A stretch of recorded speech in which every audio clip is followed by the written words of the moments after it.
Very very good morning. স্বাগত জানাচ্ছি spoken ইংলিশের আরো একটা খুবই দুর্দান্ত ক্লাসে। অসম্ভব সুন্দর একটা ক্লাস আপনাকে দেখাবো। 40টা সেন্টেন্স কনফিগারেশন আপনাকে দেখাতে চলেছি। এই ক্লাসটা 1000টা ক্লাসের সমান হবে। 1000টা ক্লাসের সমান হবে আজকের ক্লাসটা বন্ধুরা। হ্যাঁ বন্ধুরা, আজকের ক্লাসে আমি আপনাদেরকে দেখাবো যে পার্সন বসানোর পরে আমাদের স্পিকিং প্যানেল, পার্সনের পরে যখন আমরা main verb, be verb, have verb, do verb, modal auxiliary verb, অর্থাৎ মেন ভার্বের পরে আমরা প্রিন্সিপাল ভার্ব বা অক্সিলারি ভার্ব যখন আমরা বসাবো, তো সেক্ষেত্রে আমাদের স্পিকিং ফরম্যাট, স্পিকিং কনফিগারেশন কোন দিকে যাবে। আসলে এই ফরম্যাটগুলো না জানলে আমরা কিন্তু কোনোভাবেই 100% ফ্লুয়েন্সি অর্জন করতে পারবো না। যতই আমাদের ডিগ্রি থাকুক, যতই কোয়ালিফিকেশন থাকুক, এই স্পিকিং কনফিগারেশনগুলো যদি না জানি, তাহলে ক্ষেত্র বিশেষে যখন এই ধরনের কথাগুলো আমাদের ডেইলি স্পোকেনে বলার দরকার পড়ে, তখন আসলে আমরা চোখ হয়ে যাব। আমাদের স্পিকিং স্টাম্বল ডাউন করবে, এটা ফিল্টার করবে, হ্যাঁ, মানে এটা কোলাপস হবে। আমাদের স্পিকিং ফ্লুয়েন্সি ডিগ্রেড হয়ে যাবে। তো সেক্ষেত্রে আমাদেরকে আজকের এই ক্লাসে এমন একটা স্পিকিং প্যানেল, স্পিকিং অর্ডার আপনাদেরকে রেডি করে দিয়েছি, যে স্পিকিং প্যানেলে 40টা ফরম্যাট আপনারা দেখতে পাবেন। হ্যাঁ বন্ধুরা, আজকের এই ফরম্যাটগুলো যদি আপনারা দেখে নিতে পারেন, নোটবুকে যদি খুব ভালো করে তুলে নিতে পারেন, তাহলে এগুলো নিয়ে যদি আপনি আপনার ডেইলি স্পোকেনে চর্চা করতে থাকেন, জানতে থাকেন, শিখতে থাকেন, বুঝে ফেলেন, তাহলে আপনার স্পিকিং একটা দুর্দান্ত, অসম্ভব সুন্দর জায়গায় চলে যাবে। আই ক্যান গ্যারান্টি ইট। আমি একেবারে 100% সুনিশ্চিত করে বলতে পারি যে এই স্পিকিং ফরম্যাটগুলো যদি আপনি জানেন, আপনার স্পিকিং একটা দুর্দান্ত, অসম্ভব সুন্দর জায়গায় যাবে। আমরা ইংলিশে যদি আমাদের ভয়, জড়তা, দুর্বলতা কাটিয়ে সহজভাবে, সাবলীলভাবে, সুন্দরভাবে আমরা ইংলিশে গুছিয়ে কথা বলতে চাই, তাহলে আমাদেরকে এই স্পিকিং কনফিগারেশনগুলো কিন্তু, এই সেন্টেন্স প্রণালী মানে বাক্য রীতিগুলো আমাদেরকে জানতেই হবে। বাক্যের গঠন শৈলীগুলো আমাদেরকে জানতেই হবে। না জানলে কোনোভাবেই আমরা 100% ফ্লুয়েন্সি, রিয়েল স্পিকিংকে সাস্টেন করতে পারবো না। সো চলুন, অনেক বেশি ইম্পর্টেন্ট হতে চলেছে আজকের ক্লাসটা। আপনাদের সঙ্গে শেয়ার করছি। প্রায় 9 দিন ক্লাস না করার পরে, 1 সপ্তাহ ব্যাপী অসুস্থ থাকার পরে আমি ভাবছিলাম কবে ক্লাস দিতে পারবো, যে এত সুন্দর একটা, অসম্ভব সুন্দর একটা প্রেজেন্টেশন আপনাদের সামনে। আপনারা একেবারে মন দিয়ে ক্লাসটা করবেন, শুরু থেকে শেষ পর্যন্ত আমার সাথে থাকবেন এবং 40টা ফরম্যাট একেবারে মন দিয়ে বুঝবেন। কারণ আমি জানি আপনারা যারা জেনুইন লার্নার, তারা আমাদের শিক্ষকদের সাথে আপনারা থাকেন, আমাদের ছত্র ছায়ে আপনারা থাকেন, আমাদেরকে ছেড়ে যাবেন না। হ্যাঁ, আমরা জানি আপনারা যারা জেনুইন লার্নার, যারা প্রকৃত, আপনাদের মধ্যে পেশেন্স রয়েছে, আপনারা সত্যি সত্যি ইংলিশটাকে আপগ্রেড করে আপনাদের স্বপ্নটাকে ছুঁয়ে নিতে চান। একইভাবে আমাদের পরিশ্রমটাকে যারা আপনারা রেকমেন্ড করেন, হ্যাঁ, আপনারা যারা অ্যাপ্রিসিয়েট করে, you offer highest acclamation, highest recognition, তো তাদের জন্য আমার এই শ্রমটা একটা বিফল হয়ে যাবে না। নিশ্চয়ই আমি আশা রাখছি। I hope that, I expect that I will give your company till to the end, right? তো চলুন, তাহলে আমি এটা আশা করছি আপনারা শেষ পর্যন্ত থাকবেন। দেখুন, বোর্ডের দিকে খেয়াল করুন, মনোযোগের সঙ্গে ক্লাসটা করবেন, একেবারে মেডিটেটিভলি ক্লাসটা করবেন। খুবই সুন্দরভাবে ভিডিওটা পজ করে একেবারে খাতায় তুলে রাখবেন। প্রতিটা স্ট্রাকচার খুবই সুন্দর। এখানে আমি একটা বোর্ডে ক্লাসটা লিখে রেখেছি, একটু কনজেস্টেড হয়ে যাচ্ছে, কিন্তু আপনারা খাতায়, নোটবুকে যখন তুলে রাখবেন, একেবারে পরিষ্কার করে, ফাঁকা ভাবে, স্পষ্টভাবে, সুন্দরভাবে, সাবলীলভাবে এই স্ট্রাকচারগুলোকে তুলে রাখবেন, যাতে আপনার পড়তে কোনোভাবে অসুবিধা না করতে হয়, স্টাডি করতে যাতে না কোনোভাবে অসুবিধা হয়। হ্যাঁ বন্ধুরা, চলো তাহলে আমরা দেখে নেই আজকের এই দুরন্ত, এই দুর্নিবার এই ক্লাসটি। আমরা পার্সন হিসাবে আয়ার রেসপেক্টে আমরা সব স্ট্রাকচারগুলো আজকে দেখবো, রাইট? তো চলুন তাহলে প্রথমে আমরা দেখব, যদি আমরা পার্সন হিসাবে নিজের কথা বলতে গিয়ে, নিজের সম্পর্কে স্টেট করতে গিয়ে আমি পার্সন হিসাবে আই এনেছি, তারপরে যদি আমরা মেন ভার্ব আনি, তাহলে এভাবে হবে যে যেমন আমি বলতে পারি যে ডু দিয়ে যদি ডু ভার্ব দিয়ে বলি, তাহলে আই ডু, আমি করি, আই ওয়ার্ক, আমি কাজ করি, আই সিং, আমি গান করি, আই প্র্যাকটিস ইংলিশ, আমি ইংলিশ চর্চা করি, আই রাইট, আমি লিখি, আই প্লে আমি খেলা করি, আই অফার আমি দান করি, আই ডিস্ট্রিবিউট আমি বিতরণ করি, আই মেডিটেট আমি ধ্যান করি, আই কনসেন্ট্রেট আমি মনোনিবেশ করি, রাইট? তো তাহলে পার্সন হিসেবে আই এবং তারপরে আমরা অতি সহজেই মেন ভার্ব বসিয়ে দিলেই সেটা আমার সাম্প্রতিক সময়ের কথা বলছে, অর্থাৎ আমাদের বর্তমান সময়ের কথা বলছে, এখনকার সময়ের কথা বলে ফেলে, সেটা হবে প্রেজেন্ট ইনডিফিনাইট টেন্স। আর যদি আমরা বলি সেখানে পাস্ট ফর্ম দিয়ে দেই মেন ভার্বের V2 ফর্ম অর্থাৎ পাস্ট ফর্ম, তাহলে সেটা হয়ে যাবে পাস্ট ইনডিফিনাইট টেন্স। যেমন ধরুন মেন প্রেজেন্ট ইনডিফিনাইট টেন্সে ছিল আই ডু অর্থাৎ আমি করি, আর পাস্ট ইনডিফিনাইট হলে অর্থাৎ পূর্বেকার কথা বলতে চাইলে সেখানে হবে যে আই ডিড আমি করেছিলাম, রাইট? বা আমি করছিলাম, আই ডিড, আই ওয়ার্কড আমি কাজ করছিলাম, আই প্লেড আমি খেলছিলাম। তাহলে বর্তমান সময়ের কথা বললে আমরা সেখানে সাবজেক্ট প্লাস হচ্ছে ভার্বের প্রেজেন্ট রূপ দিতে হবে। আর অতীতের কথা বলতে গেলে, অতীতের অভ্যাস বলতে গেলে তাহলে সেখানে আমাকে বলতে হবে অতীতে আমি কাজটা করেছি বোঝাতে গেলে, তো আগে কাজটা করেছি এটা বোঝাতে বলতে হবে আই ডিড, রাইট? তো আই ডু কখন বলা হয়? যে আমি কাজটা করি, অর্থাৎ এটা বোঝানো হয় আমি সেই মুহূর্তে কাজটা করছি না, আমার একটা এবিলিটি বোঝাচ্ছে যে আমি কাজটা করতে পারি। অর্থাৎ প্রেজেন্ট ইনডিফিনাইট টেন্সের সঙ্গে মানে মডাল অক্সিলারি ক্যানের সঙ্গে একটা কানেকশন রয়েছে, ইনসেপারেবল একটা মানে একটা কানেকশন রয়েছে ক্যানের সঙ্গে। আই ডু অর্থাৎ I can do, I have the ability to do, right? আমার এইটা করার সক্ষমতা রয়েছে। সাম্প্রতিক সময়ের কথা বললে আপনাকে V1 বসাতে হবে ভার্বের প্রেজেন্ট ফর্ম, আর অতীতের কথা বলতে গেলে, পূর্বেকার কথা বলতে গেলে আপনাকে বসাতে হবে V2 ফর্ম। তাহলেই আমাদের সেন্টেন্সটা ফরম্যাটটা আমাদের ক্লিয়ার হয়ে যাবে। এবার এই মেন ভার্বটা যদি ট্রানজিটিভ ভার্ব হয়, অর্থাৎ ট্রানজিটিভ ভার্ব হচ্ছে সেই ভার্বগুলো যে ভার্বের একটি অবজেক্ট দরকার হয়, ভার্ব রিলেটেড একটি অবজেক্টের অবশ্যই দরকার হয়। যেমন আই টেক বললে আমি কি নিই এরকম একটা প্রশ্ন চলে আসবে, তাহলে আই টেক দ্য ডকুমেন্টস আমি ডকুমেন্টসগুলো নিই, রাইট? আই গিভ আমি কি দেই, তাহলে I give it, I give something, তাহলে অবশ্যই একটা অবজেক্ট চাইবে। আই গিভ বুকস, হ্যাঁ আমি বইগুলো দিচ্ছি, আমি বইগুলো দিই। আই গিভ, আই প্লে আমি যদি বলি আই প্লে আমি খেলি, কি খেলি, তাহলে I play football, I play badminton. তাহলে এই ভার্বগুলো হচ্ছে কি ট্রানজিটিভ ভার্ব, যে ভার্বের একটা করে অবজেক্টের দরকার হয়। I sell, I buy, right? তো এগুলো হচ্ছে ট্রানজিটিভ ভার্ব যেগুলো হচ্ছে অবজেক্টের দরকার হয়। আর ট্রানজিটিভ ইনট্রানজিটিভ ভার্বের কোনো অবজেক্টের দরকার হয় না। যেমন হচ্ছে আই বিলিভ আমি বিশ্বাস করে, আই বিলিভ, আই আন্ডারস্ট্যান্ড আমি বুঝি, আই আন্ডারস্ট্যান্ড, আই লাভ আমি হাসি, I Cry, I sleep, I dream. এগুলো হচ্ছে ইনট্রানজিটিভ ভার্ব, যে ভার্বগুলোর কোনো অবজেক্টের দরকার হয় না। তাহলে মেন ভার্ব হিসেবে যদি আপনি ট্রানজিটিভ ভার্ব বসিয়ে দেন তাহলে সেক্ষেত্রে আপনাকে অবজেক্ট আনতে হবে, আর ইনট্রানজিটিভ ভার্বে কোনো অবজেক্ট আনতে হবে না। তাহলে পার্সন হিসাবে আই এবং তারপরে মেন ভার্ব বসানোর পরে আমরা যদি সেন্টেন্সটাকে এনলার্জ করতে চাই তাহলে আমরা সেখানে অ্যাডভার্ব বসাতে পারি। যেমন হচ্ছে আই স্টাডি অ্যাটেন্টিভলি, অর্থাৎ আমি পড়াশোনা করি মনোযোগের সহিত। এইবার এই অ্যাটেন্টিভলিকে যদি আমরা ভাঙতে চাই তাহলে আমরা উইথ প্লাস নাউন করব, আই স্টাডি উইথ অ্যাটেনশন। এবার অ্যাটেনশনটাকে যদি অ্যাটেনশনের পরিচয় যদি আমরা দিতে চাই তাহলে এখানে অ্যাটেনশনকে স্টেট করে এমন একটা অ্যাডজেক্টিভ আনতে হবে। যেমন আমরা যদি বলি যে I study with highest attention, দেখুন সেন্টেন্সটা কিভাবে এনলার্জ হচ্ছে। আই স্টাডি, প্রথমে বলেছিলাম আই স্টাডি অ্যাটেন্টিভলি, তারপরে বললাম আই স্টাডি উইথ অ্যাটেনশন, তারপরে আবার এনলার্জ করলাম সেন্টেন্সটাকে I study with highest attention. এইভাবে আমরা সেন্টেন্সটাকে এনলার্জ করতে পারি। এরপর যদি আরও আমরা সেন্টেন্সটাকে এক্সটেন্ড করতে চাই তাহলে এর সঙ্গে আমরা বলতে পারি, ক্লজ আনতে পারি, I study with highest attention because I want have good marks in exam, right? বা আমি বলতে পারি because I want to be topper in the class, I work hard because I want achieve success in my life, right? এভাবে আমরা সেন্টেন্সকে অনায়াসেই অতি সহজেই আমরা সেন্টেন্সটাকে এক্সটেন্ড করতে পারি, এনলার্জ করতে পারি।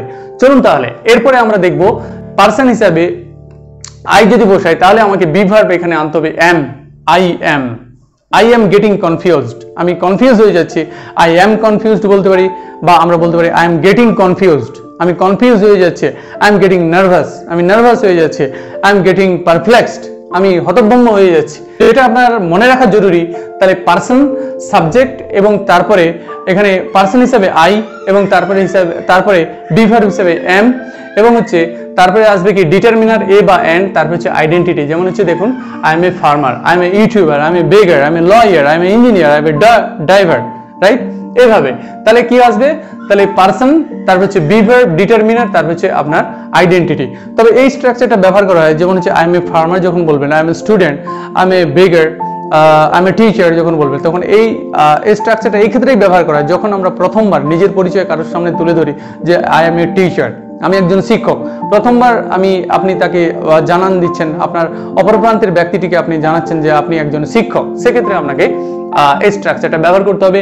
তো পার্সন হিসাবে আই এম, তারপর হচ্ছে identity, I M a farmer, he is a farmer, হ্যাঁ, দে আর ড্রাইভার্স, তারা হচ্ছে চালক, he is a lawyer, he is a beggar, she is a widow, right? এইভাবে আপনাকে এই স্ট্রাকচারটা নিজের পরিচয় দিতে গিয়ে আমরা বলতে পারি। তো তাহলে এই স্ট্রাকচারটা আমাদের বা অন্য কোনো ব্যক্তি বা বস্তুর পরিচয় দিতে গিয়ে, প্রথমবার পরিচয় দিতে গিয়ে আমরা এই সেন্টেন্স প্যাটার্নটাকে ব্যবহার করতে পারি। এরপরে দেখুন, আই অ্যাম, তারপর হচ্ছে তার সাথে লাগবে অ্যাডজেক্টিভ, আই অ্যাম, তারপরে লাগবে অ্যাডজেক্টিভ, আই অ্যাম অনেস্ট, আমি ভদ্র, I am honest, I am meditative, I am concentrative, right? I am hard working, I am sincere, I am aired. তো তারপরে যেটা লাগবে যে তাহলে আই এম অনেস্ট, এখানে অনেস্টটা হচ্ছে কি না, হচ্ছে আমি একজন ভদ্র, এখানে অ্যাডজেক্টিভ অর্থাৎ বিশেষণ আমি ব্যবহার করতে পারি। তাহলে আই সাবজেক্ট, তাহলে পার্সন হিসাবে আই এবং তারপরে হচ্ছে বি ভার্ব, তাহলে পার্সন বি ভার্ব এবং হচ্ছে তারপরে লাগবে কি অ্যাডজেক্টিভ, রাইট? তো এরপরে আমরা ভালো করে খেয়াল করুন যে পার্সন এবং হচ্ছে বি ভার্ব, তারপরে হচ্ছে কন্টিনিউয়াস টেন্সের ক্ষেত্রে আমরা ব্যবহার করতে পারি I am working. Continuous tense আমরা জানেন যে বর্তমানে যখন কোনো কাজ কিছুক্ষণ বা কিছু সময় ধরে চলছে বোঝাবে, সেক্ষেত্রে আমরা কন্টিনিউয়াস, যেটাকে আমরা বলি প্রোগ্রেসিভ, প্রেজেন্ট প্রোগ্রেসিভ টেন্স যেটাকে বলতে পারি। তো বলি প্রেজেন্ট প্রোগ্রেসিভ টেন্স বা প্রেজেন্ট কন্টিনিউয়াস টেন্সের ক্ষেত্রে স্ট্রাকচারটা এইভাবে হবে, পার্সন প্লাস হচ্ছে বি ভার্ব প্লাস হচ্ছে বি ভার্ব হিসাবে আসবে অ্যামিজার প্লাস হচ্ছে ভি1 আইএনজি প্লাস হচ্ছে অবজেক্ট। তবে আপনাকে প্রেজেন্ট প্রোগ্রেসিভ টেন্সের ক্ষেত্রে যেটা আপনাকে মনে রাখতে হবে যে কিছু হচ্ছে স্টেট ভার্ব আছে ইংলিশে, যেগুলোকে নন অ্যাকশন ভার্ব বলা হয় বা তাদেরকে বলা হয় স্টেটিভ ভার্ব। সেই স্টেটিভ ভার্বর কিন্তু প্রেজেন্ট টেন্স বা প্রেজেন্ট প্রোগ্রেসিভ ফর্ম কিন্তু হয় না। যেমন হচ্ছে বিলিভ, আই বিলিভ, কখনো এরকম বলা হয় না যে আই এম বিলিভিং। তবে মডার্ন ইংলিশে কিছুটা এটা ব্যবহার করা হয় স্পোকেনের ক্ষেত্রে, আই এম বিলিভিং মোর, তাই তো এরকম কিন্তু ব্যবহার হচ্ছে মডার্ন ইংলিশে। কিন্তু বিলিভ একটা স্টেট ভার্ব, অর্থাৎ যেটা হচ্ছে স্টেবল ভার্ব, যেটার একটা পার্মানেন্ট একটা স্টেট রয়েছে, যার একটা স্থায়ী একটা অবস্থা রয়েছে, সেক্ষেত্রে এগুলোর কিন্তু প্রোগ্রেসিভ ফর্ম হয় না। যেমন হচ্ছে I this house belongs to me, এরকমটা নয় যে আমি এখন বিলঙ্গিং করছি, I am belonging to this house, এরকম হয় না, রাইট? তো যেমন হচ্ছে নো, আই নো ইট, কখনো এরকম হয় না যে I am knowing it, I am understanding it, এরকম হয় না, I am understanding it, I am knowing it. তো এই ধরনের ভার্বগুলো হচ্ছে স্টেট ভার্ব, যেগুলোকে বলা হচ্ছে নন অ্যাকশন ভার্ব। এই স্টেট ভার্বগুলোর প্রেজেন্ট মানে প্রোগ্রেসিভ ফর্ম হয় না, প্রেজেন্ট কন্টিনিউয়াস ফর্ম হয় না, এটা আপনাদেরকে মনে রাখতে হবে। তাহলে বর্তমানকালে কোনো কাজ যখন চলছে বোঝাবে, কিছুক্ষণ সময় ধরে বা কিছুক্ষণ ধরে চলছে বোঝাবে, তখন আর ভার্বের মানে ক্রিয়ার শেষে, বাংলা ক্রিয়ার শেষে যখন তেছে থাকবে, তো সেক্ষেত্রে সেটা হবে প্রেজেন্ট কন্টিনিউয়াস টেন্স। এরপরে দেখুন পার্সন হিসাবে আই এবং হচ্ছে সেখানে হচ্ছে অ্যাম, তারপর হচ্ছে প্যাসিভ ফর্মে যেটা ব্যবহার করা হচ্ছে প্লাস হচ্ছে প্যাসিভ ফর্ম, সেখানে দেখুন আই এম ব্রট হেয়ার, আমাকে এখানে আনা হয়। কারণ আপনারা জানেন যে এটা আমি এই স্পিকিং ফর্মেটটা আপনাকে বিশেষত সব স্পিকিং ফর্মেটগুলো, স্পিকিং কনফিগারেশনগুলো আমি আয়ের রেসপেক্টে দেখাচ্ছি, তাই এখানে দেখুন প্যাসিভ ফর্মে এটা ব্যবহার হতে পারে যে আই এম ব্রট হেয়ার, আমাকে এখানে আনা হয়, আমাকে এখানে আনা হয়, আই এম সেন্ট দেয়ার, আমাকে সেখানে পাঠানো হয়, রাইট? তো এখানে দেখুন পার্সন, তারপর হচ্ছে এম এবং হচ্ছে তারপরে হচ্ছে ভি3 প্লাস এখানে অবজেক্ট, এখানে হেয়ারটা এখানে অ্যাডভার্ব হিসেবে ব্যবহার করা হয়েছে, রাইট। তো এখানে এটা তাহলে কিসের কি কি ক্ষেত্রে ব্যবহার করা হয়, তাহলে প্যাসিভের ক্ষেত্রে ব্যবহার করা হয়। তাহলে দেখুন এখানে বি ভার্বের পরে ডিটারমিনার প্লাস আইডেন্টিটি হিসেবে ব্যবহার করা হয়, অ্যাডজেক্টিভ হিসেবে ব্যবহার করা হয়, তারপরে হচ্ছে পারসন বি ভার্ব এবং কন্টিনিউয়াস ফর্মে ব্যবহার করা হয়, পারসন বি ভার্ব প্যাসিভ ফর্মে ব্যবহার করা হয়। এরপরে দেখুন পারসন বি ভার্ব 2 + V1, যেমন হচ্ছে আই এম টু কুক, মানে আমাকে রান্না করতে হয়, আমাকে রান্না করতে হয়, মানে এই সেন্সে এটা বলা হয় যে আমার রান্না করার কথা নয় কিন্তু তবু আমাকে রান্না করতে হয়। অন অ্যান অ্যাকাউন্ট, আমাকে রান্না করতে হয়, আমার রান্না করার কথা নয় কিন্তু আমাকে রান্না করতে হয়। যেমন হচ্ছে আমাকে মাঠে কাজ করতে হয়, I am to work in the field, আমাকে বাজারে যেতে হয়, I am to go to the market, right. এটা আমার করার কথা নয় কিন্তু সেটা আমাদেরকে বাধ্য হয় করতে, মানে একটা পরিস্থিতির সাপেক্ষে যখন সেই কাজটা আমাদেরকে করতেই হয় তখন আমরা সেটা লাগাবো, এই সেন্টেন্স কনফিগারেশনটা ব্যবহার করব বর্তমানে, যে আই এম টু কুক, আমাকে রান্না করতে হয়। পারসন বি ভার্ব প্লাস হচ্ছে 2 + V1, মানে এখানে বাংলা ক্রিয়াপদে কি যুক্ত হয়, তে বিভক্তি যুক্ত ক্রিয়া প্লাস হচ্ছে হয়, তাই তো। তো তে বিভক্তি যুক্ত ক্রিয়া প্লাস হচ্ছে হয় যুক্ত করতে হবে। আই এম টু কুক, আমাকে রান্না করতে হয়, I am to go to the market, আমাকে বাজারে যেতে হয়, I am to work in the field, আমাকে মাঠে কাজ করতে হয়, রাইট। তো এরপর দেখুন person be verb preposition plus হচ্ছে নাউন, যেমন হচ্ছে I am at peace, person be verb preposition noun, I am in danger, আমি ঝুঁকিতে রয়েছে, আই এম অ্যাট রিস্ক, আমি হচ্ছে মানে ঝুঁকিতে রয়েছে, আমি শান্তিতে রয়েছে, I am at peace, I am under pressure, আমি চাপে রয়েছে, I am under pressure, I am at commotion, আমি ঝামেলাতে রয়েছে, আই এম অ্যাট কনফিউশন, আমি হতভম্ব একটা অবস্থার মধ্যে রয়েছি। তাহলে সেক্ষেত্রে person be verb preposition plus হচ্ছে নাউন, রাইট। তাহলে আই এম ইন ডেঞ্জার, আমি বিপদে রয়েছে, আমি ঝুঁকিতে রয়েছে, আই এম অ্যাট রিস্ক, আমি শান্তিতে রয়েছে, আই এম অ্যাট পিস। আমরা এরকমও বলতে পারি যে আই এম ইন পিস, সেটাও ঠিক, আই এম ইন পিস, তবে সেটা চলে না, আই এম অ্যাট পিস অর্থাৎ আমি শান্তিতে রয়েছে। তো সেক্ষেত্রে আমাকে এই আমাদের এই সেন্টেন্স স্ট্রাকচার বা এই সেন্টেন্স কনফিগারেশনটা আমাদের অবস্থার কথা, আমাদের অবস্থানের কথা। যেমন হচ্ছে I am at the shopping mall, আমি শপিং মলে রয়েছে, I am at station, I am at bus stoppage, আমি বাস স্টপেজে রয়েছি। তো এটা আমাদের অবস্থার কথা। যেমন হচ্ছে আই এম অ্যাট পিস, আমি শান্তিতে রয়েছি, তো এটা আমাদের অবস্থার কথা। আর যখন বলবো যে I M at bus stoppage, আমি বাস স্টপেজে রয়েছি, তাহলে সেটা আমাদের অবস্থানের কথা। তাহলে আমাদের অবস্থার কথা এবং অবস্থানের কথা স্টেট করে এই সেন্টেন্স স্ট্রাকচারটি। এরপরে দেখুন পারসন হ্যাভ ভার্ব প্লাস হচ্ছে মেন ভার্ব, ভালো করে খেয়াল করুন। যেমন হচ্ছে I have read the story, এটা হচ্ছে present perfect tense, I have read the story, আমি গল্পটা পড়েছি। ক্রিয়াপদের শেষে কি থাকবে, এছি, এছো, এছে থাকবে, রাইট। তো বাংলায় এটা প্রেজেন্ট পারফেক্ট টেন্সে ব্যবহার করা হচ্ছে। ক্রিয়াপদের শেষে প্রেজেন্ট পারফেক্ট টেন্স হচ্ছে তখন ব্যবহার করা হয় যখন বর্তমানকালে কোনো কাজ এইমাত্র শেষ পেয়েছে কিন্তু তার ফলটা বর্তমান আছে, অর্থাৎ তার ইন্টেনশন পাস্ট কিন্তু তার লিঙ্কেজ রয়েছে প্রেজেন্টের সঙ্গে। তাহলে মানে পাস্টে, অতীতে আমরা কাজটা করে ফেলেছি কিন্তু তার ফলটা বর্তমানে রয়েছে। তো সেটা বোঝাতে গিয়ে আমরা মানে প্রেজেন্ট পারফেক্ট টেন্সের আমরা অবতারণা করি। তো I have read the story, আমি গল্পটা পড়েছি। ক্রিয়াপদে এছি, এছো, এছে এগুলি থাকবে বাংলা ক্রিয়ার শেষে। তো এরপরে দেখুন যদি আমরা এখানে হ্যাড বসাই তাহলে এরকম হবে যে I had done the work, আমি কাজটা করেছিলাম, অর্থাৎ I have done the work, আমি কাজটা করেছিলাম, আমি কাজটা করে ফেলেছিলাম। I have done the work, I have read the story, আমি গল্পটা পড়েছিলাম। I had red the story, আমি গল্পটা পড়ে ফেলেছিলাম।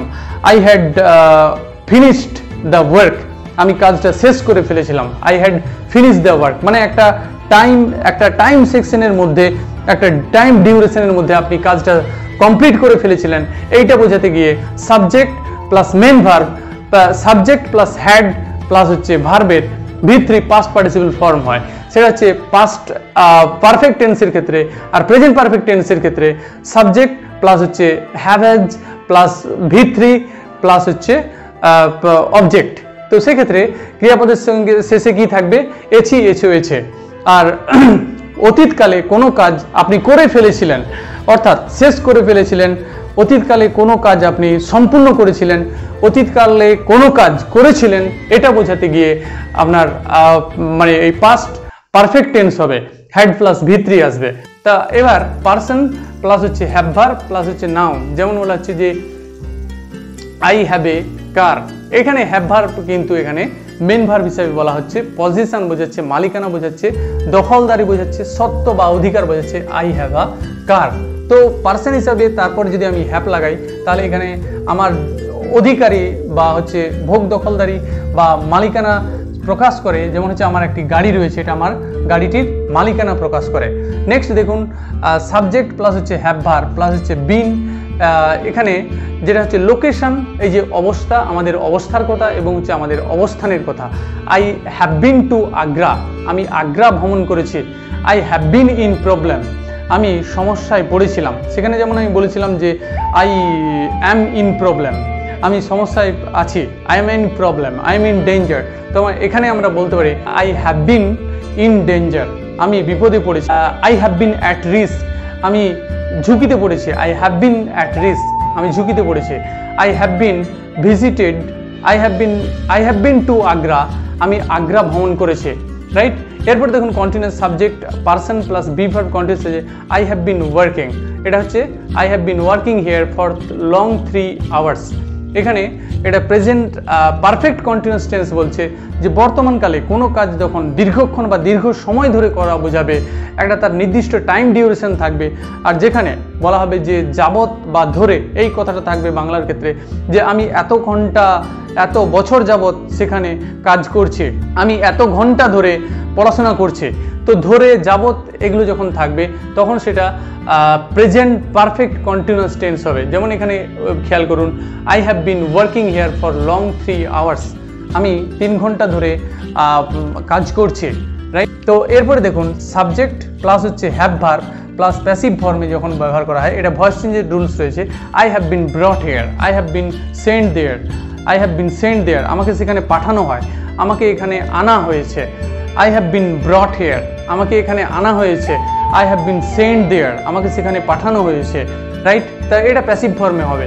তো অতি বিস্তারিতভাবে আমি বিশ্লেষণ করছি না, আপনারা নিজেরাই মানে বুঝে নেবেন, নিজেরাই বোঝার চেষ্টা করবেন, এবং অতি বিস্তারিতভাবে বললে ক্লাসটা অনেক সুদীর্ঘ হয়ে যাবে। তো এরপরে দেখুন আমরা subject plus have verb plus 2 plus V1, যেমন হচ্ছে আই হ্যাভ টু ওয়ার্ক, আমাকে কাজ করতে হবে। আই হ্যাভ টু প্লে, আমাকে খেলতে হবে। আই হ্যাভ টু ইট, আমাকে খেতে হবে। তাহলে এখানে সাবজেক্ট মানে পারসন প্লাস হচ্ছে হ্যাভ ভার্ব প্লাস হচ্ছে 2 প্লাস V1। আপনারা সকলেই জানেন 2 প্লাস V1 ইনফিনিটিভ, যেটাকে বলা হচ্ছে নন ফাইনাইট ভার্ব, হ্যাঁ, অসমাপিকা ক্রিয়া। তো এরপরে দেখুন আমরা পারসন হিসাবে আই এবং হচ্ছে ডামি অক্সিলারি যাদেরকে বলা হয় 3 ভাই, ডু, ডিড, ডাজ, হ্যাঁ, যেগুলো আমরা ব্যবহার করি নেগেটিভ কোশ্চেন, নেগেটিভ সেন্টেন্সের ক্ষেত্রে, কোশ্চেনের ক্ষেত্রে, হ্যাঁ, নেগেটিভ কোশ্চেনের ক্ষেত্রে যেমন ধরুন ডু আই টেক ইট, আমি কি এটা নেই। নেগেটিভ কোশ্চেনে আই ডোন্ট টেক ইট, আমি এটা নেই না, হ্যাঁ। আর পজিটিভ সেন্টেন্স স্টেটমেন্টের ক্ষেত্রে আমি বলি যে আই ডু ওয়ার্ক, আমি কাজ করি। আই ডু ওয়ার্শিপ, আমি উপাসনা করি। যখন আমি এই ক্ষেত্রে বলা হয় সেটা যখন আমরা কোনো কিছু কে জোর দিয়ে বলি, অর্থাৎ কোনো কিছু যখন আমরা এস্টাবলিশ করার চেষ্টা করি যে I do work it, I do work there, হ্যাঁ, আমি সেখানে কাজটা করি, আমি সেখানে কাজ করি। I do work there. Do মানে হচ্ছে এই যে জোর দিয়ে হস্যই, আই ডু, আই ওয়ার্ক মানে হচ্ছে আমি কাজ করি, আর আই ডু ওয়ার্ক মানে হচ্ছে আমি কাজটা করি, অর্থাৎ আমি সেটা জোর দিয়ে বলছি। এরপরে আমরা যদি মডেল অক্সিলারি প্যানেলে ঢুকে যাই তাহলে আমরা দেখব যে আই ক্যান প্লাস হচ্ছে main verb, I can do, আমি 100% করতে পারি, 100% আমার এবিলিটি বোঝায়। আই কুড ডু, আমি করতে পারতাম, অর্থাৎ পূর্বের, আগেকার, অতীতের আমার একটা সক্ষমতা বোঝায়। I could climb the tree, অতীতে আমি গাছে উঠতে পারতাম। হ্যাঁ, আই কুড সিং, আমি গান গাইতে পারতাম। I could swim. তবে সব ক্ষেত্রেই আপনাকে যেটা মনে রাখতে হবে, মডেল অক্সিলারি ভার্বের প্রতিটা ক্ষেত্রেই কিন্তু ভার্বের 0 ফর্ম হবে, অর্থাৎ V1 ফর্ম হবে। Model auxiliary in present tense can, model auxiliary in past tense could. তো প্রতিটা ক্ষেত্রেই কিন্তু ভার্বের V1 ফর্ম হবে। ঝটফট খেয়াল করুন, তাহলে I can have some money, আমার কিছু টাকা থাকতে পারে। I could have some money, আমার কিছু টাকা থাকতে পারতো, রাইট। তো এখানে যেটা বলা হচ্ছে আই ক্যান হ্যাভ সাম মানি, অর্থাৎ এখানে 100% আপনার কিছু 100% আপনার কিছু টাকা রয়েছে এটা বোঝায়। I can have some money, আমার কিছু টাকা থাকতে পারে। I could have some money, আমার কিছু টাকা থাকতে পারতো, রাইট। এটা একটা মানে অতীতের একটা regret. I could have some money, আমার কিছু টাকা থাকতে পারতো, অর্থাৎ অতীতে পূর্বে আমার কিছু টাকার থাকার দরকার ছিল, রাইট। সেক্ষেত্রে এটা সেক্ষেত্রে আমরা এই সেন্টেন্স স্ট্রাকচারটি ব্যবহার করব। তো এরপরে দেখুন এখানে মেন ভার্ব লিখে রেখেছে। আই ক্যান ডু, আমি 100% এটা করতে পারি। আই কুড ডু, আমি 100% এটা করতে পারতাম, আমার পূর্বের এবিলিটি ছিল। এরপরে আমরা যদি দেখি যে আই ক্যান বি প্লাস হচ্ছে অ্যাডজেক্টিভ, সাবজেক্ট মানে পার্সন, তারপর হচ্ছে মডেল অক্সিলারি, তারপর হচ্ছে be. I can be honest, আমি ভালো হতে পারি, নিশ্চিতভাবে আমি ভালো হতে পারি। আই ক্যান বি অনেস্ট, আমি ভদ্র হতে পারি। আই কুড বি অনেস্ট, আমি ভদ্র হতে পারতাম, রাইট। তো সেক্ষেত্রে এটা হচ্ছে present modal auxiliary in present form, আর এটা হচ্ছে modal auxiliary in past form, right. তো এরপরে দেখুন আই কুড হ্যাভ প্লাস হচ্ছে ভিত্রে। I could have got the job, চাকরিটা আমি পেতে পারতাম।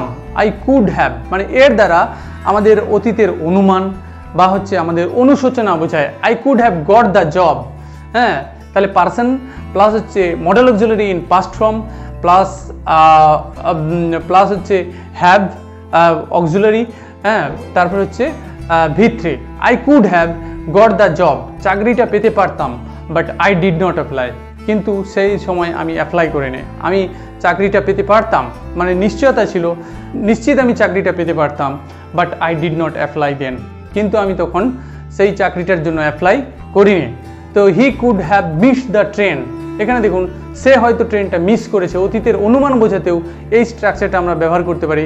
হি could have missed the train, he could have gone there, সে হয়তো সেখানে গিয়েছে, সে হয়তো সেখানে গিয়ে থাকতে পারে। He could have gone there. He could have spoken with her, সে সম্ভবত তার সঙ্গে কথা বলেছে। সেক্ষেত্রে আমরা এই স্ট্রাকচারটিকে দুর্দান্ত, খুবই অসম্ভব সুন্দর, এই অতীব গুরুত্বপূর্ণ এই স্ট্রাকচারটা আপনারা মার্কিং করে রাখবেন, রেড মার্কিং করে রাখবেন, রেড মানে স্টার দিয়ে রাখবেন আমরা। তো খুবই ইম্পর্টেন্ট, অতীব গুরুত্বপূর্ণ এই স্ট্রাকচারটা। আরেকটা স্ট্রাকচার এখানে দেখুন, I should have done the work, person plus হচ্ছে should have plus V3 plus object, আমার কাজটা করা উচিত ছিল। তাহলে এই ক্ষেত্রে আমরা ব্যবহার করব I should have done the work. I should have spoken with হার, আমার তার সঙ্গে কথা বলা উচিত ছিল। আই শুড হ্যাভ ইনভাইটেড হার, আমার তাকে আমন্ত্রণ জানানো উচিত ছিল। তাহলে এটা অতীতের একটা অবস্থা বোঝাচ্ছে, অতীতে আমার কাজটা করার দরকার ছিল কিন্তু আমি করতে পারিনি, কোনো কারণবশত, আমি অনিবার্য কারণবশত সেটা করতে পারিনি, কিন্তু সেটা করা উচিত ছিল। তো সেইটা নিয়ে যখন আমরা আক্ষেপ করি, অনুশোচনা করি, তখন আমরা এই স্ট্রাকচারটিকে ব্যবহার করব, I should have done the work. এক্ষেত্রে আরও একটা স্ট্রাকচার একইভাবে আমরা বলতে পারি, I would have met you but I was too busy, আমি দেখা করতাম বা দেখা করে নিতাম, কিন্তু আমি তখন ব্যস্ত ছিলাম। আমি দেখা করতে পারতাম, কিন্তু তখন আমি ব্যস্ত ছিলাম। এই যে দেখুন আরেকটা structure, if I had known earlier, যদি আমি আগে জানতাম, যদি আমরা এই স্ট্রাকচারটা নিয়ে আগে ক্লাসে আমি আলোচনা করেছি। If I had known earlier I would not have invited her, আগে যদি জানতাম তাহলে আমি তাকে আমন্ত্রণ জানাতাম না। If I had known earlier I would not have talk to her, যদি আমি আগে জানতাম তাহলে আমি তার সঙ্গে কথা বলতাম না। এই ধরনের একটা আপনার অতীতের আক্ষেপ, মানে অতীতের একটা আক্ষেপ করতে গিয়ে এই স্ট্রাকচারটিকে আমরা ব্যবহার করতে পারি। তো এরপর দেখুন মাইট হ্যাভ, পার্সন প্লাস হচ্ছে মাইট হ্যাভ প্লাস হচ্ছে ভি3, হ্যাঁ, plus object. She might have forgotten to call me, সে সম্ভবত আমাকে কল করতে ভুলে গিয়েছে। তাহলে সম্ভবত ক্রিয়া ছে, হ্যাঁ, এটা ব্যবহার করা হয়। তাহলে she might have forgotten to call me, সে সম্ভবত আমাকে কল করতে ভুলে গিয়েছে। তো এরপর দেখুন I use to go there, person use to plus V one plus হচ্ছে অবজেক্ট। আমি সেখানে যেতাম, অর্থাৎ পূর্বে আপনি যেতে অভ্যস্ত ছিলেন, এটা বোঝাতে গিয়ে আই ইউজ টু গো দেয়ার, আমি সেখানে যেতাম। উই নিড অক্সিজেন, এই যে নিড ভার্ব দিয়ে, হ্যাঁ, উই নিড অক্সিজেন, এখানে নিড আসলে যখন টু প্লাস V1 এর সঙ্গে যুক্ত হয়, হ্যাঁ, ইনফিনিটিভের সঙ্গে যখন যুক্ত হয় তখন সে মডেল অক্সিলারি হিসাবে কাজ করে। নিডটা একটা semi modal verb, semi model auxiliary verb. তো নিড যখন টু ইনফিনিটিভের সঙ্গে যুক্ত হয় তখন সে সেমি মডেল হিসাবে কাজ করে, কিন্তু নিড যখন বাক্যে একলা বসে থাকে টু ইনফিনিটিভ ছাড়াই তখন সে একটা মেন ভার্বের কাজ করে। যেমন ধরুন এইখানে বলে দিয়েছে যে উই নিড অক্সিজেন, আমাদের অক্সিজেন দরকার হয় টু লিভ, বেঁচে থাকতে, তাহলে উই নিড অক্সিজেন, তাহলে আমরা প্রয়োজন বোধ করি। নিড মানে কি, এখানে আমরা প্রয়োজন বোধ করি। আবার এখানে যখন বলা হচ্ছে যে we need to speak English daily, আমাদের প্রতিদিনিয়ত ইংলিশ বলার দরকার, ইংলিশ চর্চা করার দরকার পড়ে, তাহলে আমরা এখানে বলতে পারি উই নিড টু স্পিক, তাহলে দেখুন টু ইনফিনিটিভের সঙ্গে নিড যুক্ত হয়েছে, আমাদের প্রতিদিন ইংলিশ চর্চা করা প্রয়োজন। তো এখানে টু ইনফিনিটিভের সঙ্গে যুক্ত হয়ে এই নিডটা আসলে একটা অক্সিলারি ভার্ব হিসাবে বসেছে। তো এরপরে দেখুন আই উইল বি ট্রাভেলিং, এটা পারসন এবং হচ্ছে উইল বি, যেটা হচ্ছে ফিউচার কন্টিনিউয়াস টেন্সের উদাহরণ, মানে ভবিষ্যতে আগামীতে কোনো কাজ আপনি করে থাকবেন, কিছুক্ষণ ধরে চালাতে থাকবেন, তো সেক্ষেত্রে সেটা হয় ফিউচার কন্টিনিউয়াস টেন্স। এই যে I will be travelling to Kolkata next week, আগামী সপ্তাহে আমি কলকাতা ভ্রমণ করতে থাকবো, ক্রিয়ার শেষে কি থাকবে, করতে থাকবো। আই উইল হ্যাভ, নেক্সট দেখুন I will have done the work at 2 PM, আমি বেলা 2টার দিকে কাজটা করে থাকবো, এটা হচ্ছে future perfect tense. I will have done the work at 2 PM, যখন স্পেসিফিক কোনো টাইম ডিউরেশনের মধ্যে আপনি কাজটা সেরে নিতে চাইবেন তখন সেই টেন্সটা হবে তখন future perfect tense. I will have done the work at 2 PM, আমি 2টার দিকে কাজটা করে থাকবো, অর্থাৎ 2টা পেরিয়ে যাবে না, কাজটা 2টার মধ্যেই আমার কাজটা সেরে নেবে, এটা যখন আমরা অনুমান করতে থাকবো তখন সেটা হবে ফিউচার পারফেক্ট টেন্স। নেক্সট দেখুন I will have been waiting for you until you come back, এইটা একটা ফিউচার পারফেক্ট কন্টিনিউয়াস টেন্সের উদাহরণ।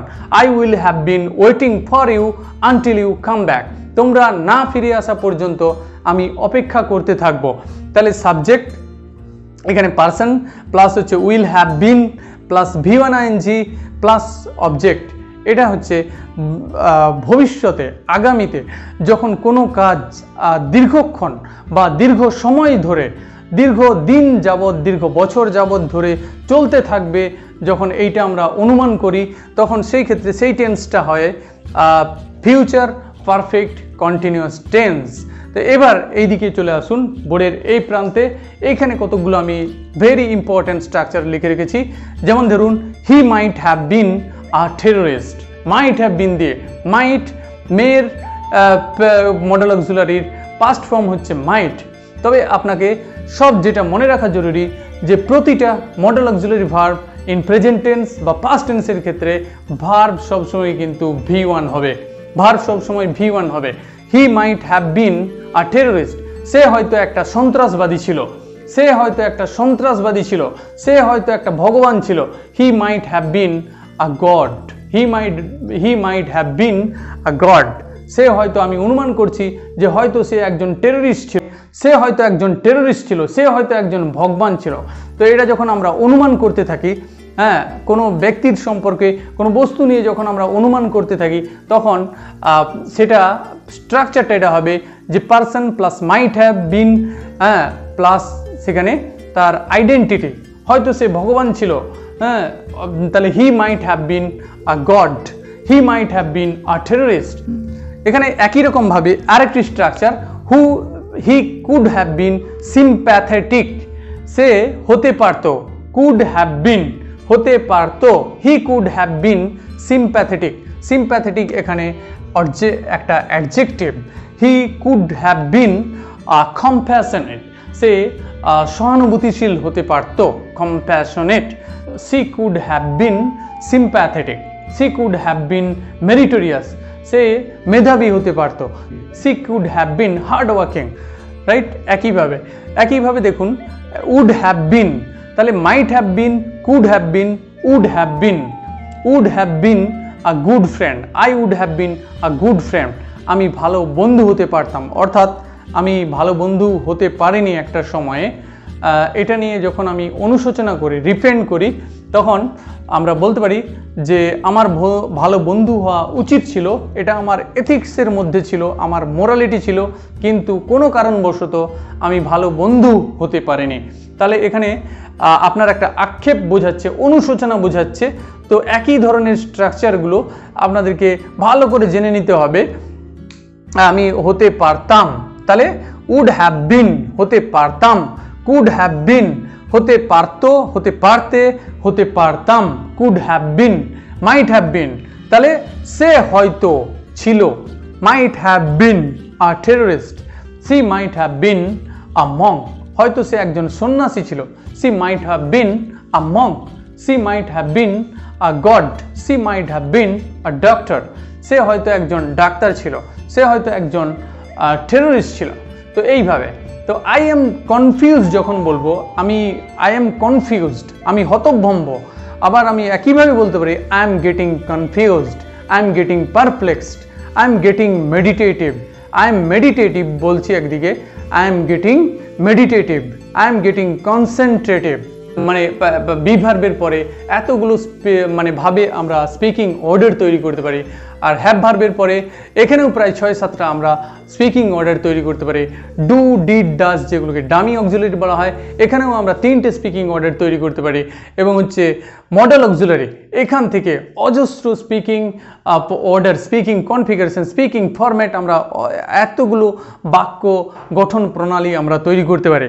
তো অবশ্যই এই ক্লাসটা অত্যন্ত মানে আপনাদের জন্য খুবই একটা দরকারি ক্লাস। আপনারা পুরো সেন্টেন্স স্ট্রাকচারগুলো সমস্ত কিছু আপনারা আপনাদের নোটবুকে খুবই ভালো করে, সুন্দর করে, অসম্ভব সুন্দরভাবে তুলে রাখবেন এবং হচ্ছে আপনারা রেগুলারলি স্টাডি করবেন। আর ডেইলি স্পোকেন কনভারসেশনে আপনারা প্র্যাকটিস করবেন এইগুলো নিয়ে। আর যত প্র্যাকটিস করবেন, যত আপনি সড়গড় হবেন, ইংলিশটাকে সুন্দরভাবে, সাবলীলভাবে, অসম্ভব মানে অসাধারণভাবে ইংলিশটাকে আপনি প্রেজেন্ট করতে পারবেন।